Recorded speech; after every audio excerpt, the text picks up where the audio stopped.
ଖଣ୍ଡପଡ଼ା ଥାନା ପକ୍ଷରୁ ନିଶାମୁକ୍ତ ଓ ଡିଜେ ମୁକ୍ତ ପର୍ବପର୍ବାଣୀ ସଚେତନତା ବୈଠକ।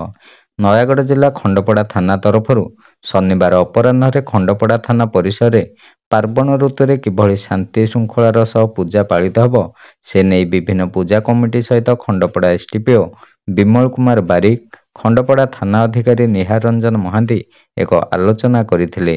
ବିଶେଷ କରି କାହାଠାରୁ ଜୋର ଜବରଦସ୍ତ ଚାନ୍ଦା ଆଦାୟ ନ କରିବା, ସର୍ବସାଧାରଣ ସ୍ଥାନକୁ ଅବରୋଧ ନ କରିବା, ଗଣ୍ଡଗୋଳ ନ କରିବା ପାଇଁ ପରାମର୍ଶ ଦେଇଥିଲେ। ଦଶହରାରେ ପୂଜାପାଠ ଠାରୁ ଆରମ୍ଭ କରି ଭସାଣି ପର୍ଯ୍ୟନ୍ତ ଆଇନ ଶୃଙ୍ଖଳା ପରିସ୍ଥିତି ସଠିକ ଭାବେ ବଜାୟ ରହିବ ସେ ନେଇ ଆଲୋଚନା କରିଥିଲେ।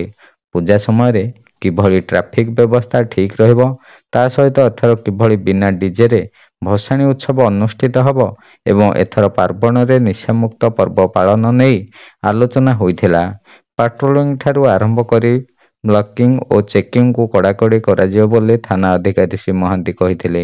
ଏହି ଅବସରରେ କଣ୍ଟିଲୋ ଫାଣ୍ଡି ଅଧିକାରୀ ସ୍ୱାଗତ କୁମାର ଦାସ, ଖଣ୍ଡପଡ଼ା ଥାନା ଏଏସ୍ଆଇ ମନସ୍ମିତା ସାହୁ, ଏଏସ୍ଆଇ ଉପେନ୍ଦ୍ର କୁମାର ଦିଗଲଙ୍କ ସମେତ କର୍ମଚାରୀମାନେ ଉପସ୍ଥିତ ଥିଲେ। ଆସନ୍ତା 14 ତାରିଖରେ ଭସାଣି ଉତ୍ସବ ଅନୁଷ୍ଠିତ ହେବାକୁ ଥିବା ବେଳେ ବିଭିନ୍ନ ପୂଜା କମିଟି ପକ୍ଷରୁ ଶାନ୍ତିଶୃଙ୍ଖଳାର ସହିତ ଭସାଣି ଉତ୍ସବ ପାଳନ ନେଇ ଥାନା ଅଧିକାରୀ ପ୍ରକାଶ କରିଥିଲେ। ଆଜିର ଏହି ବୈଠକରେ ବିଭିନ୍ନ ପୂଜା କମିଟିର ସଦସ୍ୟଙ୍କ ସମେତ ଗଣମାଧ୍ୟମର ପ୍ରତିନିଧିମାନେ ଉପସ୍ଥିତ ଥିଲେ। ଶିବନାରାୟଣ ଦାସଙ୍କ ରିପୋର୍ଟ, ଖଣ୍ଡପଡ଼ା ବାର୍ତ୍ତା।